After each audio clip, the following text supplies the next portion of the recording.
In today's video, I'm going to teach you how to duplicate a page on Squarespace. First, let's talk about why you might want to duplicate a page on your Squarespace website. Maybe you've created a design that you love and want to use it as a template for other pages. Or perhaps you're looking to make a backup of a page before making significant changes. Whatever your reason, Squarespace makes this process straightforward. Start by opening your favorite web browser and heading to the Squarespace homepage. Once there, you'll need to log into your account. Squarespace offers various ways to log in, but for simplicity, we're going to use the Continue with Google option. Click on Login, then select Continue with Google, and choose the Google account associated with your Squarespace site. After logging in, your next step is to navigate to your website's dashboard. If you manage multiple sites, be sure to select the specific site you want to work on. You can easily find your site by going to your Squarespace account dashboard where all your sites will be listed. Now it's time to head over to the Pages section of your site. This is where all the magic happens. In the Pages section, you'll see a list of all your pages. Find the page you wish to duplicate, and let's move on to the next step. Each page listed in the Pages section has a settings icon. It looks like a little gear. Click on this gear icon next to the page you're aiming to duplicate.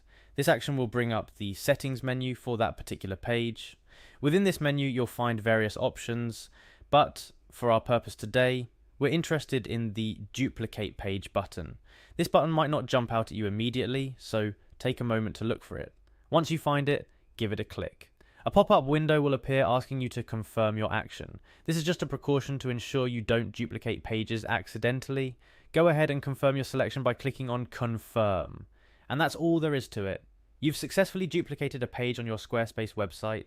This duplicate will appear in your Pages list, typically labeled as copy of original page name. From here you can rename the page, tweak its content, or adjust its settings to suit your needs. A few additional tips to remember. Duplicating a page copies all its content and settings, making it a perfect starting point for a new but similarly structured page. However, it's worth noting that any SEO settings you've configured for the original page are also duplicated. Because of this, you'll want to make sure to update or customize the SEO settings of your duplicated page to avoid any potential issues with search engines. And that's it. You've learned how to duplicate a page on Squarespace, an essential skill for efficient website management. Whether you're refining your site's design or expanding your site's content, duplicating pages can save you a ton of time and effort. If you found this tutorial helpful, be sure to like, subscribe, and comment below with any questions or what you'd like to see next. Happy website building!